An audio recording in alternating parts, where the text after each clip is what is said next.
Terima Teman-teman, kasih. hari ini kita akan membahas dari Matius 24 ya. Jadi judulnya adalah kewaspadaan seorang murid. Oke. Eh, saya persilahkan Pak Wilson untuk boleh mulai. Baik, terima kasih Pak Michael. Selamat malam. Teman-teman, kita bersyukur ya boleh bersama-sama kembali. Kita akan masuk ke dalam Matius 24 ya. Jadi kita sudah semakin menjelang dari akhir kitab Matius ya. Sekarang kita ingat 2 minggu lalu kita bicara tentang kecaman Yesus bagi orang-orang Farisi. Dan ini sekali lagi ini terjadinya luar biasa padat ya di minggu terakhir Tuhan Yesus sebelum dia disalibkan. Jadi banyak hal yang kita belajar dua tiga pertemuan terakhir ini memang adalah minggu-minggu terakhir. Jadi so many things happen di minggu-minggu terakhir ya. Dan setelah kecaman kepada orang Farisi, lalu apa yang Yesus katakan? Sesudah itu Yesus keluar dari bait Allah, lalu pergi. Maka datanglah murid-muridnya dan menunjuk kepada bangunan-bangunan bait Allah. Ia berkata kepada mereka, "Kamu melihat semuanya itu?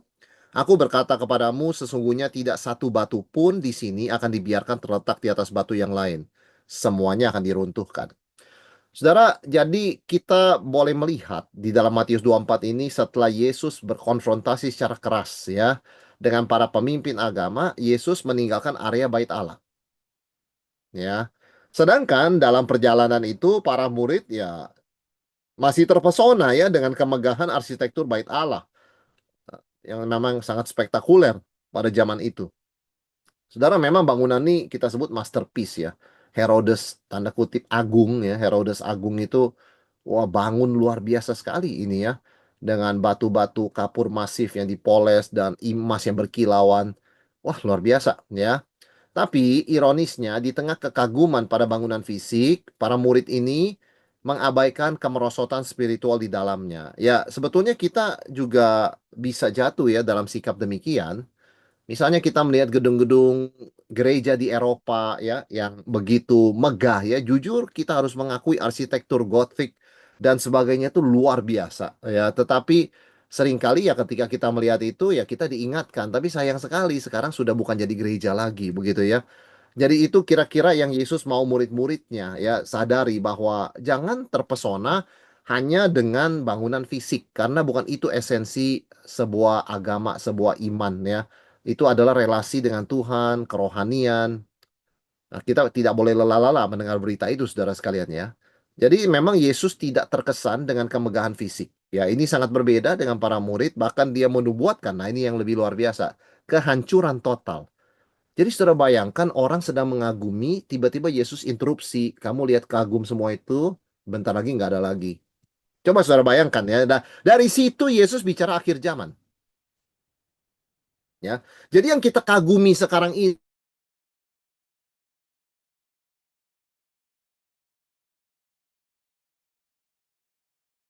kan sama dengan yang para murid lakukan.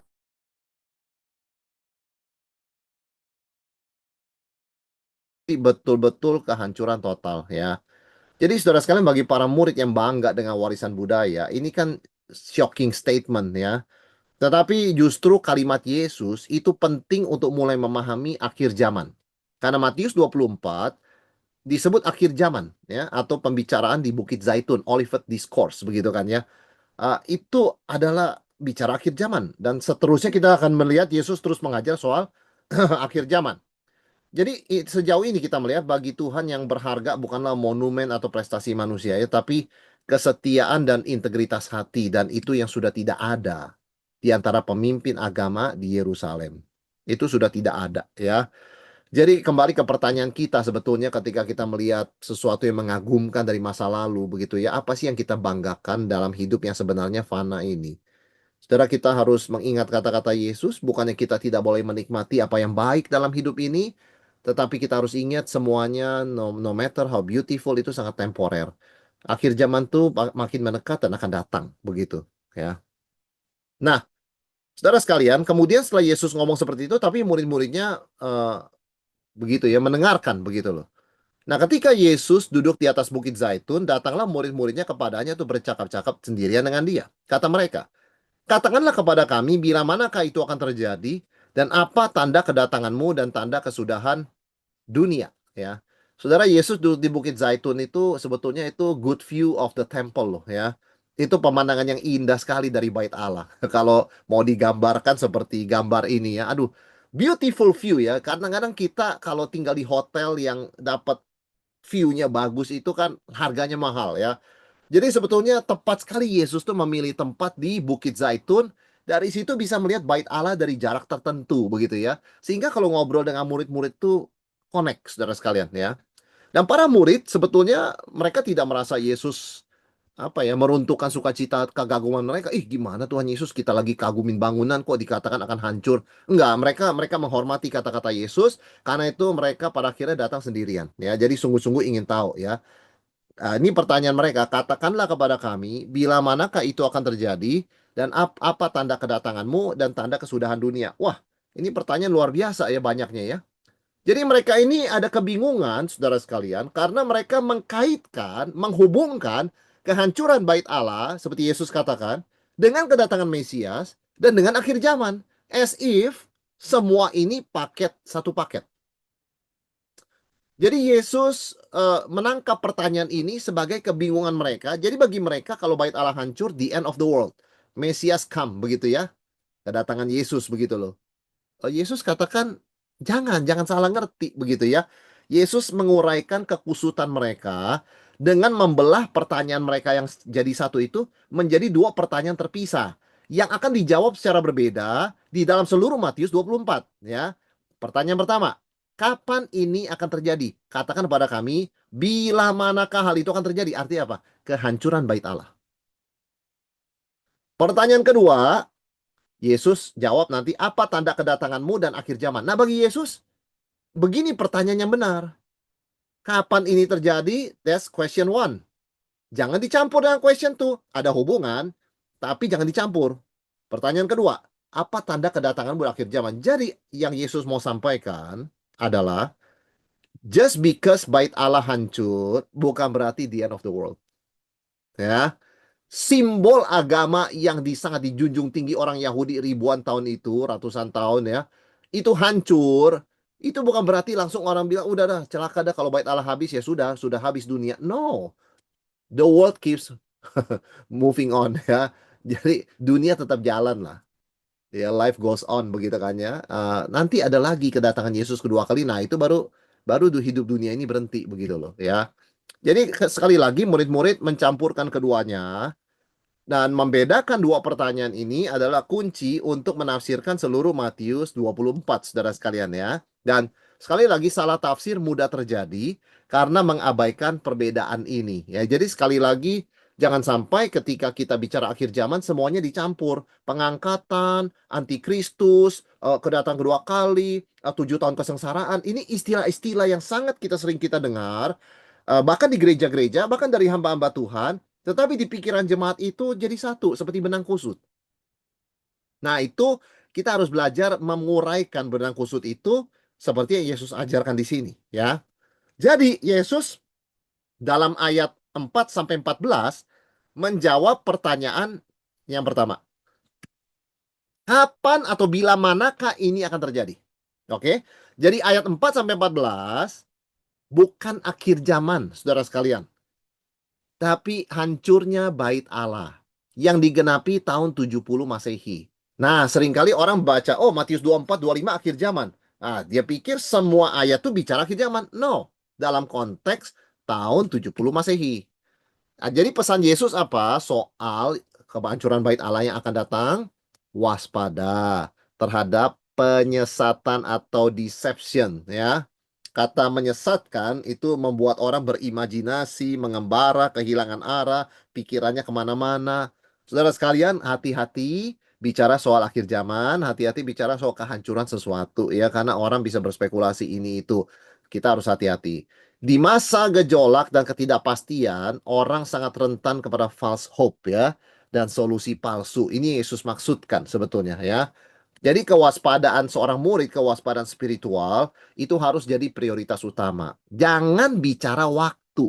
Karena murid-murid tanya when, kapan? Kalau Yesus kasih tahu tahunnya selesai, begitu kan? Tapi Yesus tidak kasih tahu tahunnya. Dia kasih tahu tanda-tandanya, saudara sekalian, ya. Yaitu apa? Akan muncul Mesias palsu, ya. Sebab banyak orang akan datang dengan memakai namaku dan berkata akulah Mesias dan akan menyesatkan banyak orang. Sekali lagi, betul nanti akhir zaman ada Mesias, tapi maaf ayat ini untuk Yerusalem. Ya, masih dalam konteks Yerusalem, saudara sekalian ya. Jadi betul nanti akan ada orang menipu kita dengan nama Yesus. Tapi ketika Yesus mengatakan di ayat 5 itu dalam konteks kehancuran Yerusalem. Menuju tahun 70, banyak orang ngaku Mesias. Itu faktanya, historical facts. Antara tahun 30 setelah Yesus naik ke sorga, dengan sampai tahun 70, hancuran bait Allah, muncul banyak pembebas atau Mesias gadungan. Itu sejarah mencatat. Josephus, sejarawan Yahudi non-Kristen mencatat. Ya, jadi Josephus mencatat tokoh-tokoh seperti Theodas yang mengaku nabi dan ada orang Mesir yang memimpin ribuan pengikut. Ya ini fakta sejarah. Begitu loh ya. Semakin dekat krisis, semakin banyak orang mengaku sebagai juru selamat. Jadi, saudara sekalian, kalau kita mengatakan dunia semakin krisis atau negara semakin krisis, percayalah, ada orang-orang yang tidak pesimis sama sekali karena mereka menjadi kaya justru dalam krisis. Ya. Jadi kita harus ingat banyak orang menantikan krisis dan chaos karena mereka mau menjual sesuatu. Seperti Mesias palsu menjual harapan palsu. Ya. Karena itu Yesus mengingatkan waspada jangan disesatkan, kesudahannya belum datang. Ayat 6. Kamu mendengar deru perang, kabar tentang perang. Tentunya Yerusalem hancur begitu ya. Tapi berawas-awaslah, jangan kamu gelisah sebab semuanya itu harus terjadi, tetapi itu belum kesudahannya, itu kata-kata Yesus. Ya. Sebab bangsa akan bangkit lawan bangsa, kerajaan lawan kerajaan, akan ada kelaparan, gempa bumi di berbagai tempat. Akan tapi itu barulah permulaan penderitaan menjelang zaman baru. Jadi betul-betul saudara saya, kalaupun depan mata kita terjadi ini, Yesus mengingatkan juga begitu ya, it's not the end. Itu adalah ladang subur buat Mesias palsu tuh datang. Karena lagi chaos, lagi kacau. Karena itu pesan utama bagi para murid, bagi kita, waspada.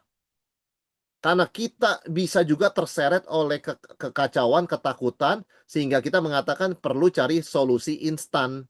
Ya, firman Tuhan, ibadah, it doesn't work anymore. Something new lah begitu ya. Godaan itu ada ya, tapi Yesus katakan belum. Ya, karena itu Yesus mengingatkan jangan gelisah ya. Jadi jangan berlebihan. Ya kita mesti awas orang Kristen tapi jangan berlebihan. Pak, ini begini Pak, gimana nih? Ekonomi hancur, emas ini gini-gini, kripto begini. It's nothing. Bukan saya katakan gak ada masalah, tapi jangan dikaitkan dengan akhir zaman. Ya, just waspada. Itu kira-kira pesan Yesus, saudara sekalian. Jadi kita jangan mudah juga ngikutin channel-channel yang isinya cuman tanda-tanda akhir zaman dan kapan tiba, berspekulasi. Itu kita harus hati-hati. Ya, kadang-kadang cocok logi itu, saudara sekalian ya. Karena selain Yesus bilang waspada, Yesus juga bilang jangan gelisah. Jadi boleh saja kita harus waspada tapi jangan berlebihan. Ya, jangan alarm yang berlebihan gitu loh. Karena Yesus mengatakan memang semuanya harus terjadi. Apa herannya? Satu negara lawan negara lain, ada genosida. Bukan kita tidak berduka cita, bukan kita menganggap enteng, tapi it will happen. Tapi itu belum kesudahannya. Ya, jadi prinsip penting. Perang dan bencana adalah konsekuensi dari dunia berdosa.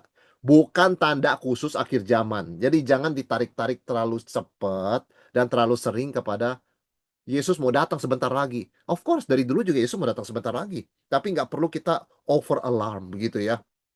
Sampai seperti itu loh. Jadi kita perlu fokus kalau ada perang, apa orang Kristen bisa lakukan? Mendoakan supaya ada damai. Kalau ada bencana, apa yang kita lakukan? Mari kita bisa bantu bencana. Kalau itu terjadi, memang dalam jangkauan kita bantu. Kalau tidak bisa, mungkin dalam uang dan sebagainya. Itu kan fokus orang Kristen. Bukannya kita mengatakan perang di sini apa ya, tanda apa ya, ayatnya mana ya, nggak ada gunanya begitu saudara sekalian.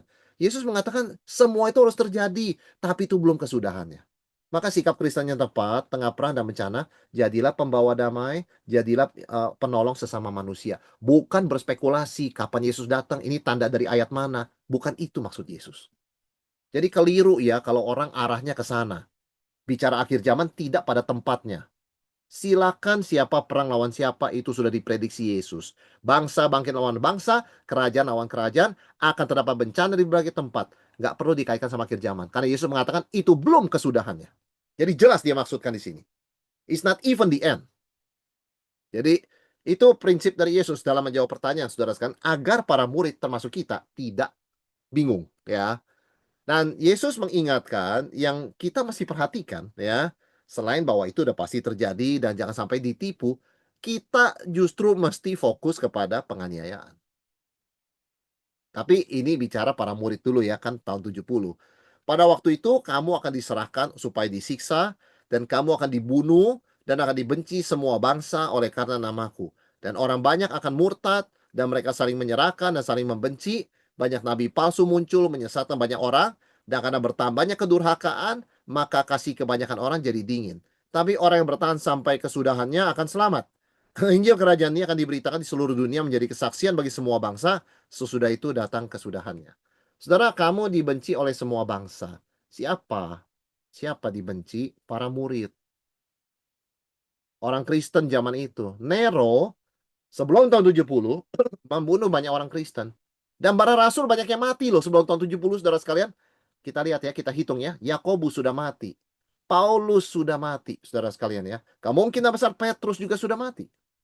Satu-satunya rasul yang dicatat survive tahun 70 itu Yohanes. Mayoritas tuh mati, saudara sekalian ya. Tentu kita perlu cek lebih lanjut nama-nama lain, tetapi at least kita lihat Paulus, kita lihat Yakobus, dan kita lihat yang lain-lain termasuk yang non rasul seperti Stefanus, ya sudah mati by that time. Jadi ini prediksi Yesus soal Yerusalem. Bukan berarti nggak akan terjadi pada orang Kristen zaman sekarang. Bisa, tapi let's read the Bible in context begitu ya lebih dulu. Nah, saudara sekalian, dampak internalnya, ketika banyak orang melihat ikut Yesus dibunuh, banyak murtad begitu ya. Padahal nggak pernah percaya sih. Tetapi kan, atau ya mereka murtad dalam sekedar dalam pengertian yang meninggalkan sebentar begitu kan. Tapi ya ini akan terjadi, orang banyak murtad dan mereka akan saling menyerahkan, cari selamat begitu ya. Ayo laporin di mana ada orang Kristen. Kalau laporin ya kamu selamat dan kamu dapat hadiah dari pemerintah. Kalau kamu menyembunyikan orang Kristen, kamu ikut dihukum mati bersama orang Kristen. Ya orang menyerahkan, ya. Jadi tekanan dari luar akan menyebabkan krisis iman dari dalam. Tetapi Yesus mengingatkan orang yang bertahan sampai pada kesudahannya akan selamat, ya. Nah, Injil untuk semua bangsa, ya. Ini artinya apa? Misi universal harus diselesaikan sebelum kesudahan itu tiba, ya. Jadi di tengah penganiayaan, penderitaan, Injil akan meluas ke seluruh dunia. Jadi ini adalah awal daripada penginjilan, saudara sekalian ya. Sekali lagi, penderitaan gereja tidak menghambat rencana Allah, ya, malah mempercepat penggenapannya, ya. Jadi Yesus mengatakan ketika kamu melihat semua itu, kesudahannya belum datang, tapi justru itu awal daripada penyebaran Injil sampai akhir dunia nanti, baru kesudahannya akan tiba. Itu kira-kira kata Yesus, saudara sekalian, artinya ya. Jadi kita harus fokus waktu baca ayat 4 dan 14, itu adalah sebuah jawaban kepada pertanyaan bila mana kehancuran bait Allah akan terjadi. Ya, dan semua itu perlu dibaca dalam konteks demikian agar kita tidak salah mengerti, apalagi soal akhir zaman.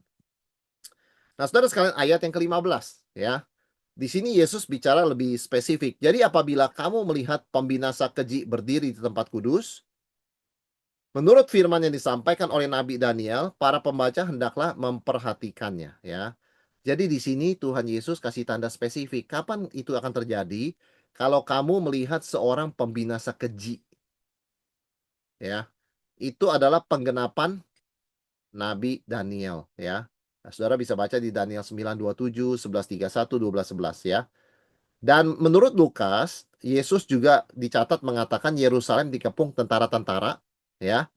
Dan setelah berbagai tanda umum, sekarang ini sangat spesifik ya. Kalau kamu lihat tentara-tentara di Yerusalem, nah itu ya, itu saatnya. Yesus nggak kasih tahu tahun berapa, saudara sekalian, ya, tapi dia kasih tahu tandanya, dan ini sangat jelas dia ngomong, ya. Yerusalem dikepung. Sekali lagi, banyak orang misalnya baca ayat ini lalu memikirkan, wah nanti Yerusalem di Israel nih sekarang akan dikepung nih oleh bangsa-bangsa yang melawan Israel. Menurut saya nggak tepat baca begitu. saudara sekalian ya. Karena Yesus masih bicara dalam konteks kehancuran Yerusalem tahun 70 Masehi. Nah, pertanyaannya siapa pembinasa keji yang dimaksudkan di sini? Jelas sekali yang dimasukkan Yesus adalah tentara Romawi dengan panji-panji dan patung kaisar yang mereka sembah, mereka arak-arak masuk ke bait Allah. Kira-kira kan begitu, seperti itu loh saudara sekalian ya. Itu pembinasa keji ya. Bagi orang Yahudi ini adalah keji atau abomination ya. Sengaja membawa berhala di tempat kudus, yaitu bait Allah. Dan tahun 70 terjadi Jenderal Titus, bangsa Romawi, Jenderal Romawi, mengepung Yerusalem dengan ribuan tentara Romawi. Ya. Nah, saudara sekalian, tinggal pertanyaannya, orang Kristen tinggal di Yerusalem ketika itu terjadi, atau melarikan diri sebaiknya ketika itu terjadi? Nah, ini kan satu pertanyaan, oke? Yesus kasih tahu tandanya jelas. Kalau di Lukas, Yesus dicatat ngomong lebih jelas, tentara-tentara. Ya, ketika Yerusalem dikepung oleh tentara-tentara, itu tandanya, saudara sekalian ya. Pertanyaannya, kalau jadi orang Kristen itu, kita tetap di situ, Yerusalem, setia sama Tuhan, apa kita meninggalkan Yerusalem? Saudara, banyak orang mungkin berpikir, ya kalau ada penganiayaan kita jangan lari dong. Kata Yesus, lari. Ini suatu gambaran lukisan ya. Saudara sekalian, Yerusalem akan dihancurkan kota yang besar itu. Ya, ini ada satu lukisan yang bisa menggambarkan terbakar, kelaparan, ya. Hebat sekali kota itu dikepung, makanan tidak masuk, ya. Sampai air juga tidak ada. Wah, ini luar biasa, ya. Orang Kristen apa? Kata Yesus, lari. Ya, ayat 16, lari. Ayat maka orang-orang di Yudea harus loh ya, melarikan diri ke pegunungan. Orang yang sedang di peranginan di atas rumah jangan turun mengambil barang dari rumahnya. Lari. Sejarah mencatat mereka yang di Yerusalem lari begitu jauh sampai ke Yordania namanya Pela. Makanya sekarang di Pela di Yordania ya, dalam satu itu salah satu tour Holy Land pasti ada saudara sekalian ya, peninggalan orang Kristen yang ada di sana. Banyak yang lari ke Pela. Itu tempat yang cukup jauh dan aman ya. Dan tempat yang cukup bersahabat untuk orang Kristen lari pada waktu itu, saudara sekalian. Jadi orang Kristen harus lari. Ya, jadi salah sekali kalau orang ngomong, oh kita kalau penganiayaan jangan lari dong. Saudara, itu lihat konteks. Ya, ada momen Tuhan mau kita tidak lari, ada momen Tuhan mau kita lari dan memberitakan Injil. Ya, orang-orang di Yerusalem ketika Saulus menganiaya, mereka semua lari. Tapi karena lari, maka bukalah gereja di Antioquia, bukalah di mana. Jadi kita jangan sampai jatuh ke dalam kekudusan, kesalehan yang palsu begitu ya. Oh, jangan lari dong. Kita harus bertahan beriman. Salah. Itu pemikiran kalau tidak sesuai kehendak Tuhan keliru. Karena di sini Yesus mengatakan lari apa? Untuk memberitakan Injil. Karena Yesus ngomong, Injil kerajaan ini mesti disampaikan. Siapa yang nyampaikan? Kalau orangnya di situ terus, ya orangnya lari, pindah tempat, sampaikan Injil. Itu maksudnya, kita mesti berhikmat di dalam menilai apa itu kesalehan, apa itu kesetiaan. Tidak bisa serta-merta kita mengasumsikan, ya kalau penganiayaan datang kita diam-diam aja lah. Sudah memang kehendak kedaulatan Tuhan ya, kita jadi saksi Tuhan yang setia. Kita tidak bisa dengan malas berpikir begitu. Kita harus cari kehendak Tuhan. Saat ini ketika ada kesulitan krisis, Tuhan mau saya gimana? Tuhan mau saya stay, Tuhan mau saya pindah, Tuhan mau saya pergi. Saudara, itu kita belajar dari pola Tuhan dalam sejarah ya. Tuhan tidak pernah bisa dikotakkan dengan satu formula. Pokoknya kalau stay itu setia, tidak stay itu berarti memberontak. Nggak ada seperti itu ya.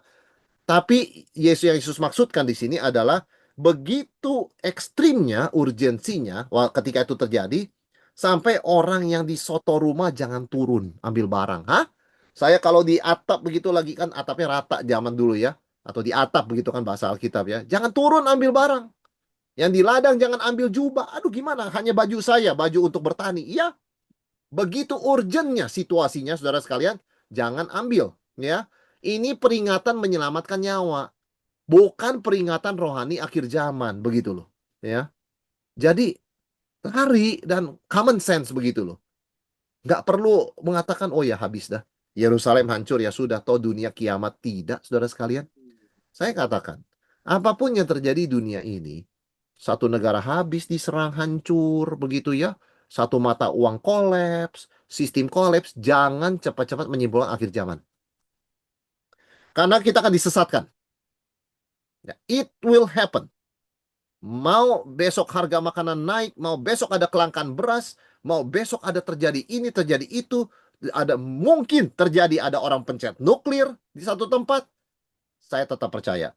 It's not the end. Ya, karena yang bawa the end adalah kedatangan Mesias, bukan orang yang pegang senjata nuklir. Jadi kita masih clear. Siapa yang punya hak membawa akhir zaman? Bukan orang dunia, tetapi Tuhan sendiri. Ya, dan Tuhan nggak perlu pakai manusia untuk membawa akhir zaman. He will do it himself. Ya. Jadi Eusebius mencatat, seorang bapak gereja, komunitas Kristen berhasil melarikan diri ke Pella dan selamat. Ya, di Pella jadi terbentuk komunitas Kristen. Ya. Kalau semua orang Kristen di Yerusalem tidak ikut kata-kata Yesus, ya nggak ada Kristen lagi. Selesai agama Kristen. Harus lari. Mulai sesuatu yang baru. Penginjilan di sana. Bangun keluarga, bangun komunitas. Itu kira-kira yang Yesus maksudkan ya. Jadi kita ikut kata-kata Tuhan, bukan ikut asumsi-asumsi kita ya soal apa itu yang kudus, apa itu yang rohani, dan sebagainya. Nah, saudara sekalian, dan Yesus mengingatkan juga bukan hanya berhenti sampai di sana, di ayat 21. Di 20 dia mengatakan berdoalah supaya waktu kamu melarikan diri, jangan jatuh pada musim dingin dan jangan pada hari Sabat. Kalau hari Sabat ditutup semua kan pintu. Misalnya begitu ya. Jangan sampai musim dingin. Wah, berat lari musim dingin. Jadi Tuhan Yesus sampai spesifik kasih tahu. Ya, jadi banyak orang Kristen mungkin loh ya saudara sekalian, musim panas itu mereka ketika melihat ada begitu ya, begitu masih panas, belum belum musim dingin. Biasa kan Romawi juga tidak menyerangnya kan musim dingin. Mereka tentara-tentara juga setengah mati kan kalau mengepung musim dingin kan, tapi mengepung sampai melewati musim dingin bisa. Nah, ketika mulai berkumpul tentara, tanda-tanda konsentrasi tentara itu lari begitu loh. Sebelum Yerusalem totally encircled begitu kan. Sebab pada masa itu akan terjadi siksaan yang sangat dahsyat belum terjadi sejak awal dunia. Sekali lagi jangan diartikan akhir zaman. Ini akhir Yerusalem. Typhus mencatat 1,1 juta orang Yahudi tewas dalam pengepungan di Yerusalem. Ya, wanita hamil, tidak ada makanan, ya, tidak ada minuman, ya, dan bahkan sampai terjadi kekejaman, tentara menggunakan pedang, ya, membelah perut mereka. Itu sangat kejam sekali, saudara sekalian. Tidak bisa kita bayangkan kalau itu digambarkan secara grafik begitu ya. Orang yang pegang pedang nggak bisa angkat pedang karena sudah nggak makan 1 bulan, ya, ditutup oleh Romawi, tidak bisa, penyakit menular di mana-mana, perang saudara, ya, saling menyalahkan sampai bait Allah dihancurkan, persis kata-kata Yesus. Dan ini minggu terakhir dia kasih tahu orang-orang Yahudi, dia putar meja balik bait Allah, ya, dia kecam orang Farisi, semua itu supaya mereka dengar, tapi tetap mereka tidak mendengar. Dan peristiwa tahun 70 Masehi terjadi dan memang sangat memilukan ya. Ini peristiwa yang unik, tidak akan terjadi lagi dalam sejarah. Ya, Yang jadi dikasih dong, gue tuang ke situ. Bukan dong. jadi ayat ini saudara sekalian dikatakan sejak pada masa itu, sebab pada masa itu akan terjadi siksaan yang dahsyat seperti yang belum pernah terjadi sejak awal dunia sampai sekarang dan yang tidak akan terjadi lagi. Jadi tidak akan terjadi lagi kata Tuhan ya. Jadi jangan berharap, jangan berpikir Yerusalem bakal begini lagi, tidak akan. Ya, karena kata-kata Yesus ya. Tetapi saudara sekalian, Yesus memperingatkan ya. Pada waktu itu jika orang berkata kepada kamu, lihat Mesias ada di sini atau Mesias ada di sana, jangan kamu percaya. Ya. Dalam situasi desperate, orang akan mudah percaya pada solusi instan. Dalam krisis ekonomi, tukang ramal ya, tukang ramal yang tahyul itu meningkat penghasilannya. Ya. Orang yang pom-pom investasi ini investasi bodong meningkat penghasilannya, lebih berhasil menipu. Itu jelas. Secara ekonomi, orang lebih mudah ditipu dalam situasi desperate. Secara spiritual, orang lebih mudah ditipu dalam situasi desperate. Nabi palsu dalam polanya muncul bukan waktu ekonomi lancar, tapi mereka muncul waktu ekonomi krisis. Waktu lancar, nabi palsu, nabi asli, orang punya dengar tapi tidak sungguh-sungguh ikut. Tapi kalau lagi krisis, orang desperate akan ikut semuanya. Ya, itu sebabnya Yesus mengingatkan, sedesperate apapun, jangan kita dengan mudah terima ide A, ide B, seolah-olah itu satu terobosan yang inovatif, jangan ya. Ciri khas Mesias palsu adalah apa, saudara sekalian? Localized, secretive, and kita harus cari begitu ya, sulit begitu loh. Ayat yang ke-24 ya. Sebab Mesias-Mesias palsu dan nabi-nabi palsu akan muncul dan mengadakan tanda-tanda yang dahsyat dan mujizat-mujizat sehingga sekiranya mungkin mereka menyesatkan orang-orang pilihan juga. Dan dikatakan pada waktu itu orang berkata, lihat Mesias ada di sini, lokal ya. Atau Mesias ada di sana, lokal juga. Jangan kamu percaya. Jadi versi lokal begitu ya saudara sekalian ya. Mesias itu universal, Yesus ya. Kalau dibilang Yesus ada di sini, Yesus ada di sana, atau Mesias ada di sini di sana, hati-hati. Mesias sejati universal, tidak bisa dibatasi satu tempat. Kenapa dia cuma ada di Jakarta Barat, tidak ada di Jakarta Timur? Misalnya begitu kan? Itu udah nggak masuk akal, itu pasti nggak benar saudara sekalian ya. Dan kemudian kenapa masih ditunjukkan pada orang? Karena kalau Mesias datang akan universal dan visible dan public begitu ya. Tidak akan private. Jadi kalau secretive, oh ini ada orang punya ajaran benar loh, tapi kamu mesti cari dia ya. Itu pasti bohong. Pembawa berita kebenaran muncul di YouTube kok. Nggak perlu dia sembunyi-sembunyi orang cari dia. Kalau sampai orang harus cari dia, itu berarti dia mau melakukan sesuatu dalam kegelapan. Kita mesti waspada. Kalau tidak ada sesuatu sembunyikan, muncul saja di YouTube biar bisa dievaluasi. Ya, nggak perlu cari-cari orang pintar tempat-tempat tersembunyi itu, saudara sekalian ya. Itu ciri khas Mesias palsu. Harus kita cari, tempatnya juga terpencil jauh, dan juga kemudian, wah orang-orang lokal itu mengatakan begini, itu ciri-cirinya. Jangan dalam situasi desperate, jangan kita tergoda ke sana. Ya, itu Yesus katakan, bahaya sekali. Orang pilihan pun, kalau bisa disesatkan, bisa disesatkan. Yesus katakan ya, jadi tidak main-main level kesesatannya dikombinasikan dengan desperation, keputusasaan, hebat sekali saudara sekalian ya. Karena kalau kita lihat kedatangan Yesus yang sebenarnya itu universal, itu bisa dilihat semua orang dan orang nggak mungkin miss. Ya, jadi kalau orang lihat gerhana matahari, that's nothing lah begitu ya. Orang melihat misalnya apa ledakan di udara, that's nothing. Kedatangan Yesus much much much much much bigger than that ya. Jadi unmistakable saudara sekalian. Jadi tetapi Yesus mengatakan, mengingatkan, di mana ada bangkai, di situ burung nasar berkerumun. Artinya apa saudara sekalian? Ya namanya situasi krisis, situasi desperate, pasti banyak orang pengajar sesat muncul. Kebusukan, yaitu kehancuran Yerusalem, krisis, akan menarik kebusukan. Mesias palsu. Jadi kita tahu krisis ekonomi ya akan menarik pengajar-pengajar palsu untuk menimbulkan krisis spiritual. Ya, jadi di mana ada burung nasar, di mana ada bangkai, di situ ada burung nasar. Hati-hati, kebusukan menarik kebusukan. Kita harus ekstra hati-hati dan waspada di dalam krisis, bukan sekedar untuk iman kita, tapi juga kita harus waspada siapa yang ngomong ke kita. Ya, solusi apa yang ditawarkan ke kita? Karena nabi palsu menyamar seperti nabi asli, serigala menyamar seperti domba. Itu yang Yesus ingatkan kita harus waspada, saudara sekalian ya. Nah, kalau dari sini, baru dari ayat 29, Yesus baru bicara menjawab pertanyaan kedua ya. Menuju akhir zaman. Nah, ini baru kiamat, dunia kiamat ya. Dari Yerusalem, itu menjadi gambaran kira-kira nanti seluruh dunia seperti itu. Segera sesudah siksaan pada zaman itu, matahari akan menjadi gelap dan bulan tidak bercahaya. Nah, ini kan universal, sudah bukan lagi Yerusalem ya, kan matahari dan bulan tidak hanya bersinar di Yerusalem ya, tapi di seluruh dunia. Ini adalah bahasa apokaliptik tradisi perjanjian lama menggambarkan penghakiman Allah ya. Jadi kita juga jangan ditipu atau oleh penafsiran, oh nanti matahari akan kehilangan energi 1 miliar tahun dari sekarang. Bukan itu saudara sekalian ya. Bukan seperti itu maksud Tuhan ya. Bulan tidak bercahaya. Bagaimana caranya bulan tidak bercahaya? Ya. Jadi ini bahasa apokaliptik yang menggambarkan penghakiman Tuhan. Ya, jadi setelah berbicara mengenai kehancuran lokal Yerusalem, tiba-tiba Yesus berbicara mengenai penghakiman dunia. Dan di situ, pada waktu itu akan tampak tanda anak manusia di langit dan semua bangsa di bumi akan meratap dan mereka akan melihat anak manusia itu datang di atas awan-awan di langit dengan segala kekuasaan dan kemuliaannya. Ya, jadi ini baru kedatangan Yesus, ya, sesuai Daniel 7 ayat 13 sampai 14. Jadi sangat berbeda. Yesus waktu datang pertama sangat sangat ini ya private begitu ya. ditengokin oleh gembala-gembala. Setelah 1 tahun ditengokin orang Majus, ya. Tidak banyak orang tahu.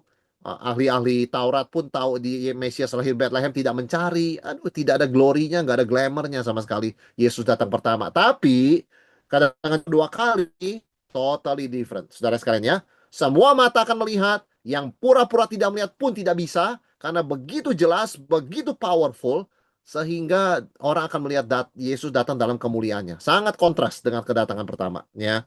Dan Wahyu mencatat mereka-mereka yang belum menerima Yesus, ketika melihat hal itu, is too late. Ya, mereka akan meratap. Ya, jadi dikatakan mereka semua akan melihat, ya, dan semua bangsa di bumi akan meratap, dan mereka akan melihat Anak Manusia datang di atas awan-awan. Sekali lagi, kesempatan beriman pada Yesus adalah sebelum Dia datang kedua kali. By the time mata manusia melihat, namun mereka masih belum bertobat, is too late. Tidak ada kesempatan beriman, karena iman berarti percaya tanpa melihat. Kalau sudah melihat, sudah terlambat. Ya, saudara sekalian ya. Oh, semua orang yang tidak terima Tuhan Yesus, misalnya begitu kan, ketika mereka lihat Tuhan Yesus, ya it's too late. Kita harus percaya sebelum kita melihat, ya, sebelum Yesus datang kedua kali. Nah, saudara sekalian, apa yang Yesus katakan di akhir zaman? Ada pengumpulan orang-orang pilihan. Dan Dia akan menyuruh malaikat-malaikatnya dengan meniup sangkakala yang dahsyat bunyinya, ya. Mereka mengumpulkan orang-orang pilihan dari keempat juru mata angin, ya. Jadi ini universal. Jelas Yesus sudah nggak bicara lagi Yerusalem. Dia bicara universal, dia bicara dunia, ya, akhir dari dunia. Jadi kedatangan kedua akan bersifat global dan final, ya, berbeda dengan penghakiman lokal atas Yerusalem. Dan ini juga penggenapan keselamatan untuk semua orang pilihan. Jadi inilah keselamatan kita, saudara sekalian, universal dan final. Universal dan final, ya. Nah, saudara sekalian, di sini baru Yesus menjawab pertanyaan yang lebih jelas. Apa tanda kedatanganmu dan apa akhir zaman, ya. Yesus menjawab di ayat 32. Tariklah pelajaran dari perumpamaan tentang pohon ara. Apabila ranting-rantingnya melembut dan mulai bertunas, kamu tahu bahwa musim panas sudah dekat, ya. Jadi, saudara sekalian, demikian semuanya, demikian juga jika kamu melihat semuanya ini, ketahuilah bahwa sewaktunya sudah dekat, sudah di ambang pintu. Apa jawaban Yesus? Apa tanda kedatanganmu, tanda akhir zaman? Jawabannya adalah tidak terduga. Maksudnya apa, saudara sekalian? Apabila rantingnya melembut dan bertunas, musim panas sudah dekat. Loh, artinya apa? Kalau kamu melihat waktunya sudah dekat. Jadi semua itu kan menunjuk kepada tanda-tanda kehancuran Yerusalem yang bisa diobservasi, ya. Jadi Yesus masih menjawab, apabila ranting-ranting yang melembut mulai bertunas, kamu tahu musim panas sudah dekat. Ini bisa diobservasi, ya.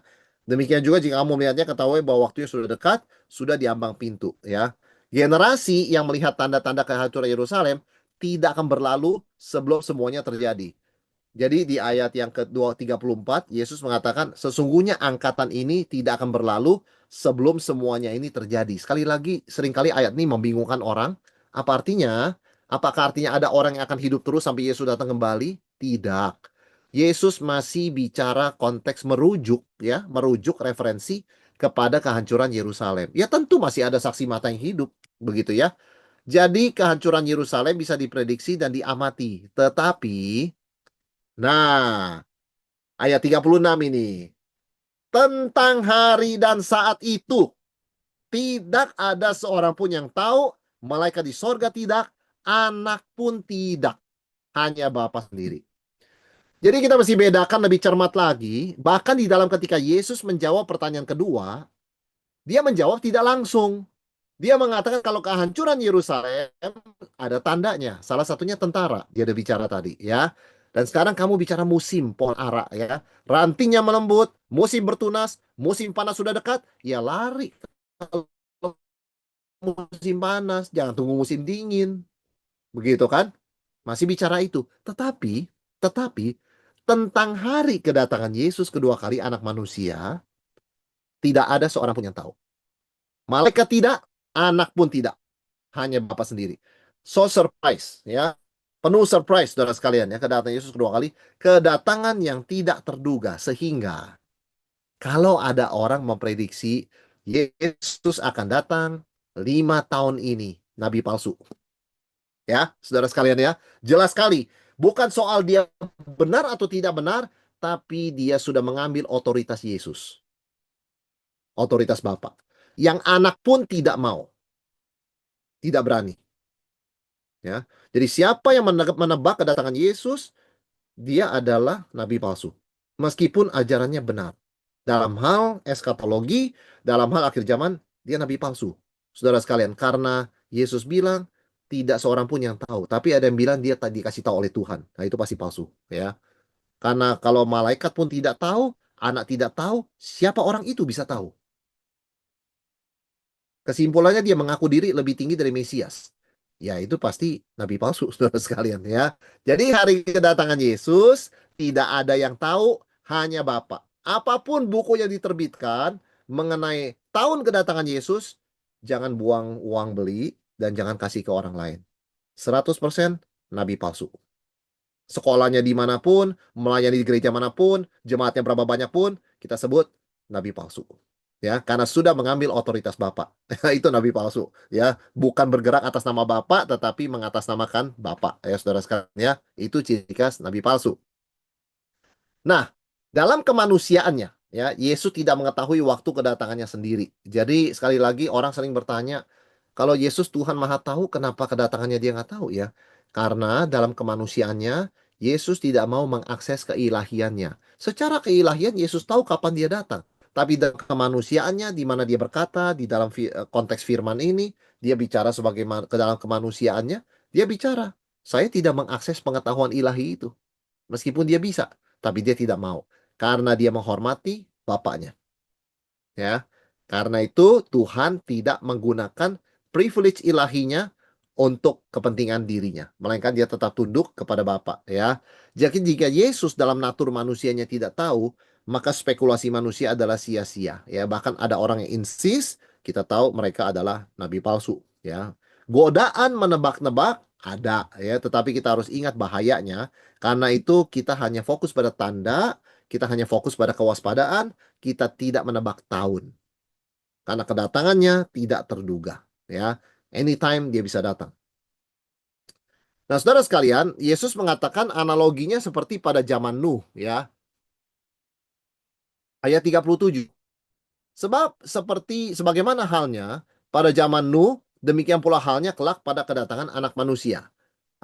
Yaitu apa? Sebab sebagaimana mereka pada zaman sebelum air bah itu, mereka makan dan minum, kawin dan mengawinkan sampai pada hari Nuh masuk ke dalam bahtera.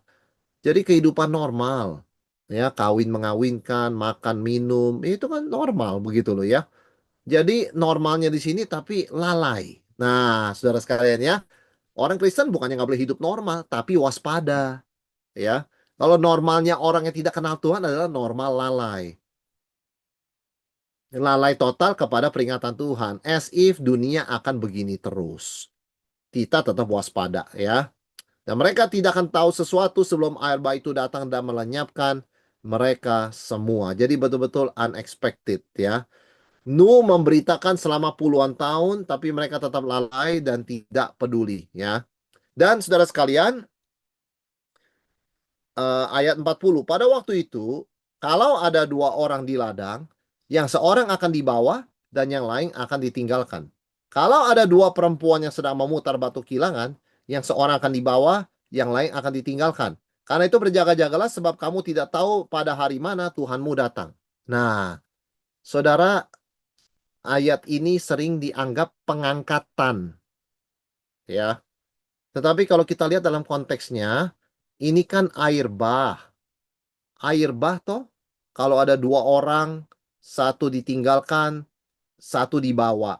Kalau ada perempuan, dua perempuan, satu dibawa, satu ditinggalkan. Artinya apa, saudara sekalian? Yang dibawa itu yang binasa. Yang ditinggalkan, yang selamat. Jadi terbalik, bukan pengangkatan. Ini bukan doktrin pengangkatan. Karena yang diangkat di sini mati dan binasa. Kalau dalam teori pengangkatan aliran tertentu, yang diangkat selamat. Nah, ya. Jadi kita mesti membaca within context. Yang dibawa di sini dibawa air. Air bah, seperti itu loh, saudara sekalian. Dilenyapkan, dibawa pergi, itu kata Yunaninya. Yang ditinggalkan itu yang selamat, seperti Nuh. Ya, jadi kalau ambil dari zaman Nuh, 8 orang ditinggalkan, sisanya dibawa. Kira-kira demikian, saudara sekalian. Jadi ini bukan teori pengangkatan. Nggak perlu kita bingung kenapa si Anu sudah tidak kelihatan lagi ya. Jangan-jangan sudah diangkat oleh Tuhan. Nggak ada itu, saudara sekalian. Ya, kita nggak percaya begitu. Kita percaya pengangkatan terjadi pada kedatangan Yesus kedua kali. Yesus datang, kita diangkat. Orang percaya langsung sorga, begitu ya. Bersama Tuhan. Dan orang yang tidak percaya dihakimi. Begitu. Ya, jadi ayat ini tidak bisa dibaca sebagai untuk mendukung teori pengangkatan 7 tahun sebelum datangnya masa kesengsaraan. Itu adalah penafsiran aliran tertentu, saudara sekalian, pandangan tertentu yang sangat spekulatif, ya, dan perlu direvisi penafsiran demikian karena tidak sesuai dengan konteks. Intinya, saudara sekalian, karena itu berjaga-jagalah sebab kamu tidak tahu pada hari mana Tuhanmu datang, ya. Jadi intinya kan pesannya begitu ya, waspada, berjaga-jaga ya. Itu kan seperti analogi, saudara kan. Waktu nggak pernah terduga dia datang ya. Cuma bedanya pencuri datang untuk merampok, Tuhan datang untuk menyelamatkan kita. Tapi yang menjadi sama adalah elemen surprise-nya.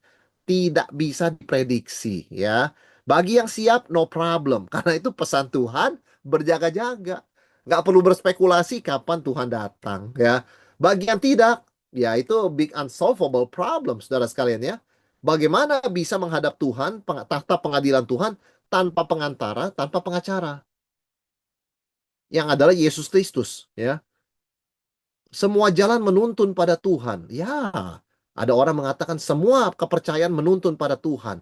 Tapi kalau sampai ke Tuhan tanpa pengantara, kita langsung face to face sama Tuhan, repot juga, saudara sekalian ya. Tuhan itu hakim.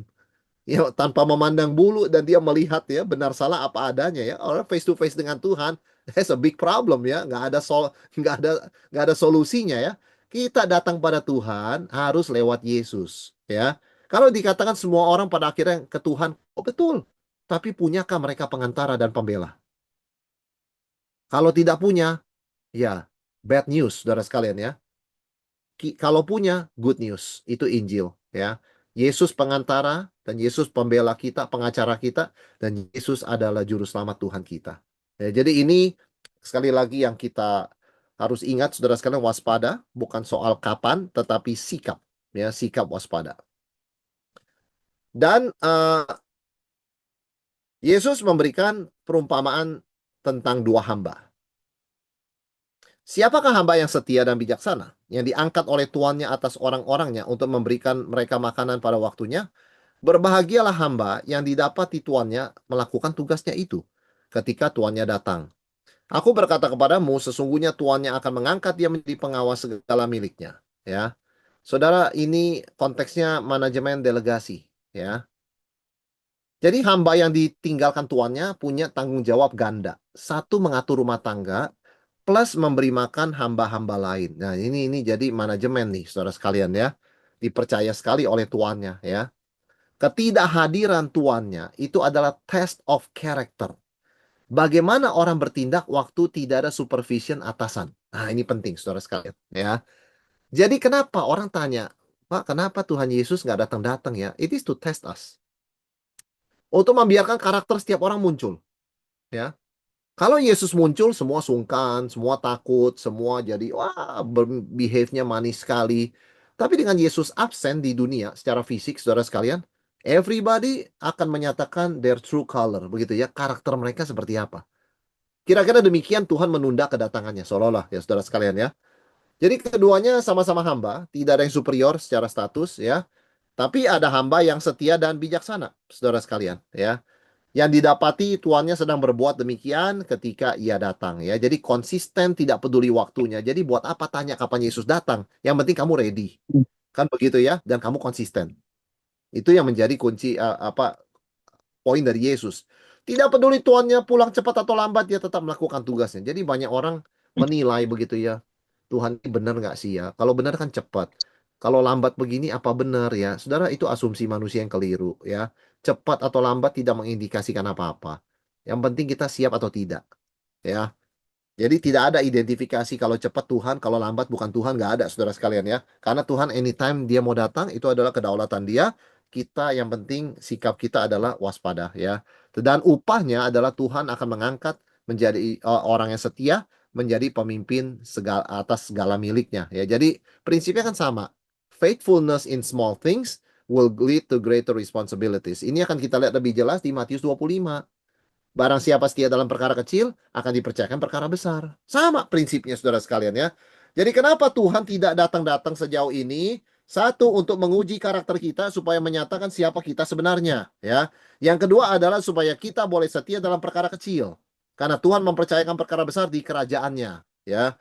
Jadi kita di dunia ini dipercayakan hal-hal yang kecil. Kita setia dari hal kecil, integritas kita dinilai dari hal kecil ya, bukan hal besar. Kita udah pernah bicara ini saudara sekalian ya. Nah, bagaimana dengan hamba yang jahat? Akar masalahnya, tuanku masih lama baru kembali. Ini konsep yang salah ya. Oh, kalau cepet ya Tuhan ya cepet dong. Kalau lama gini gimana ya Pak ya? Sudah dari tahun sekian Yesus nubuatkan. Kita kok Yesus belum datang-datang. Kalau kita menilai Tuhan dari cepat dan lambat, kita jadi hamba yang jahat. Godaan kita itu saudara sekalian ya. Sampai kita ada orang berkata begini, ya kalau begini nggak datang-datang, nunggu apa kita? Udahlah nggak usah nunggu lah. Do whatever you want, begitu kan ya. Jadi jahat, saudara sekalian ya. Jadi justru cepat lambat itu bukan kategori kita menilai Tuhan. Waktu kita melakukan itu mengidentifikasi cepat dengan Tuhan, lambat berarti Tuhan itu tidak benar. Wah itu berbahaya sekali. Ya itu jadi hamba yang jahat. Karena hamba yang jahat beroperasi, berangkat dari konsep apa? Tuanku masih lama. Nggak perlu takut sama dia ya, dia itu bukan ancaman ya, he's nothing, dia masih lama kok akan kembali. Asumsi delay ini menghasilkan perubahan tingkah laku jadi jahat ya, mulai abuse of power, self indulgence, memukul hamba-hamba yang lain, makan minum dengan pemabuk. Wah, destruktif sekali. Kita harus waspada soal timing. Jangan kita identikan kalau Tuhan sayang saya harus cepat. Kalau lambat berarti Tuhan nggak sayang saya. Kita bisa jatuh ke dalam abuse of power and self-indulgence dan jadi hamba yang jahat. Konsisten, setia dalam perkara kecil, sabar. Tidak ada prinsip di luar itu. Di dalam menantikan Yesus datang kedua kali. Waspada, saudara sekalian. Ya, dia tidak berhenti jadi hamba. Jabatan sih masih hamba. Tapi hamba yang jahat. Ya, dan konsekuensinya sangat kontras ya dengan hamba yang baik, saudara sekalian. Ya, untuk hamba yang setia, kita tahu diangkat, dipromosikan, dikasih kepercayaan lebih besar, dan dikatakan Tuhan itu akan membunuh dia dan membuat dia senasib dengan orang-orang munafik. Di sana terdapat ratapan dan kertakan gigi. Saudara saya artinya, aduh nyesel sekali ya, nyesel sekali. Terus-menerus dia kertakan gigi, nyesel sekali. Aduh, cuma tunggu sedikit aja, exactly. Ya, karena itu jangan kita artikan Tuhan harus cepat. Kalau lambat Tuhan nggak sayang saya. Itu godaan menjadi jahat, abuse of power, and self indulgence sangat besar, saudara sekalian ya. Soal timing itu adalah area Tuhan. Dia membuat segala sesuatu indah pada waktunya. Ya, mari kita ikut waktu Tuhan dan kita bukan disuruh nunggu kosong begitu aja, tapi kita suruh setia, suruh waspada, suruh berintegritas, suruh sabar. Dan semua ini membawa upah, tidak akan sia-sia ya. Itu adalah eternal investment, saudara sekalian, ya, investasi yang kekal. Karakter yang dinyatakan ketika tidak diawasi itu akan menentukan masa depan, ya. Nah, saudara yang terkasih, sebagai kesimpulan ya di Matius 24 ini kita lihat ya. Ini kita bicara dengan tema besar kewaspadaan seorang murid ya. Jadi apa yang kita bisa simpulkan? Kewaspadaan bukan sikap pasif menunggu ya, melainkan sebuah gaya hidup aktif. Itu hamba-hamba nunggu bukannya doing nothing ya. Hamba-hamba itu hamba yang setia, nunggu harus tetap kerjakan tugasnya dan kasih makan hamba-hamba yang lain. Mana ada menunggu Tuhan itu doing nothing, saudara sekalian ya. Jadi kewaspadaan itu mulai dari hati dan pikiran ya. Tidak panik oleh gejolak dunia. Ini ada perang nih, ada nuklir, ada krisis. Ini mata uang ini jatuh, mata uang itu jatuh. There's nothing. Nggak perlu kita mengkaitkan itu dengan akhir zaman ya. Oke, then what should we do kalau ada perang? Efeknya apa? Planning kita gimana? Just biasa aja, saudara sekalian ya. Nggak ada hubungan sama akhir zaman ya. Jadi hati kita harus tenang, percaya pada kedaulatan Tuhan. Yesus ingatkan belajar dari kehancuran Yerusalem, itu belum apa-apa. Itu baru permulaannya ya. Kamu tetap waspada, tetap berdoa, ya, tetap rajin jadi saksi Tuhan, ya, tetap setia. Kan begitu, saudara sekalian, ya. Jadi kita pikirannya berhikmat membedakan krisis dunia, ya, dan akhir zaman, ya. Jangan dicampur keduanya. Waduh, ini sudah bensin kurang, apa langka, semua langka akhir zaman. Nggak ada hubungan, saudara sekalian. Ya, sekali lagi ya, ekonomi langka, ada perang sampai perang nuklir, ya, bangsa lawan bangsa, itu part of history. Ya, bukan akhir zaman. Ya, tetap kita bertanggung jawab, setia, ya, kita tetap berhikmat, jangan emosional, jangan melakukan tindakan impulsif, tetap setia, ya. Waspada dalam hati pikiran, waspada terhadap diri kita, ya. Karena sekali lagi, diri kita ini juga bisa bereaksi kepada krisis. Saking sering dengarnya soal gereja begini, hamba Tuhan begini, kalau kita tidak jaga diri, hati jadi dingin, saudara sekalian ya. Bicara kerohanian Tuhan ya, Alkitab ya. Aduh, sudah capek saya. Dingin dan sinis begitu ya. Ah, ada orang bertumbuh, nanti juga jatuh lagi. Seberapa kali kita sudah dengar? Nanti bertumbuh nanti jatuh lagi jadi sinis ya. Kita mesti waspada, jangan spirit sinis. Jangan spirit dingin sampai merasuk kita di tengah seberapa jeleknya krisis pun. Kalau setiap hari di berita yang kita terima ada berita gereja berantem, gereja pecah, orang Kristen berdosa, pemimpin rohani skandal. Kalaupun dari Senin sampai Sabtu, Senin sampai Sabtu depan, Senin sampai Sabtu depan, bulan ini sampai bulan depan, awal sampai akhir tahun beritanya begitu terus, jangan biarkan diri kita jadi dingin dan sinis. Ya, itu waspada, saudara sekalian ya. Karena Tuhan Yesus sudah bilang, karena kita nggak perlu menghabiskan tenaga untuk menebak kapan, tapi kita tanggung jawab penuh ya kepada hari ini, today ya. Kita lakukan dengan setia tugas kita, nggak usah pikir kalau saya lakukan hari ini gunanya apa buat besok. Kalau Tuhan suruh, just do it ya. Yang ketiga, kita waspada kepada dunia luar, saudara sekalian ya. Kita tetap perlu kritis dan waspada terhadap ideologi atau pelajaran atau ajaran yang menawarkan solusi instan ya. Nah, ini adalah ciri ajaran sesat, solusi instan ya, namun sesat ya. Jadi nggak perlu lagi berdoa sama Tuhan, nggak perlu ngaku dosa, itu ketinggalan zaman. Nggak perlu baca Alkitab, buat apa? Itu untuk orang tua, anak muda mana aja baca Alkitab. Baca WA saja tidak kok baca Alkitab. Whatever it is, saudara sekalian, tidak ada solusi instan. Ya, orang tetap harus membina relasi dengan Tuhan, baca Alkitab, bisa satu ayat, 2 ayat, 5 menit, 10 menit, tapi you read it. Ya, kita tidak ada solusi instan dari situ, kita tetap berdoa, dan wujud kewaspadaan adalah kita setia di dalam rutinitas harian. Jadi bukan memikirkan, oh udah akhir zaman ya, what big things I should do, begitu ya. Enggak, saudara sekalian ya. Apa yang depan mata kita, yang kita lakukan setiap hari, mari kita lakukan dengan setia dan lakukan untuk Tuhan ya. Jadi setia melakukan tugas sehari-hari dalam pekerjaan, keluarga, pelayanan dengan integritas dan kualitas terbaik. Seolah-olah Kristus akan datang sore ini. Itu yang Tuhan minta. Ya. Kesetiaan dalam hal biasa adalah bukti kesiapan untuk hal yang luar biasa. Jadi kita tidak perlu gelisah, kita harus waspada, tapi jangan gelisah. Kalau ada krisis, hadapi dengan hikmat Tuhan, bergantung pada Tuhan. Nggak perlu panik, itu kiamat. Nggak perlu. Saudara sekalian ya, meskipun beras langka, minyak langka, is not the end. It's just crisis. Ya, itu cuma krisis. Yang penting setiap hari kita survive, kita bekerja, kita melewati hari itu dengan anugerah Tuhan, pertolongan Tuhan, setia dalam hal-hal sehari-hari. Karena ketika hari yang luar biasa itu tiba, kita siap. Ya, itulah kewaspadaan kita. Oke, saudara sekalian, demikian ya Matius 24 kita bicara tentang kewaspadaan seorang murid dalam terang kedatangan Yesus kedua kali akhir zaman. Kita akan lanjutkan dengan tanya jawab. Saya serahkan kembalikan pada Pak Michael. Silakan Pak.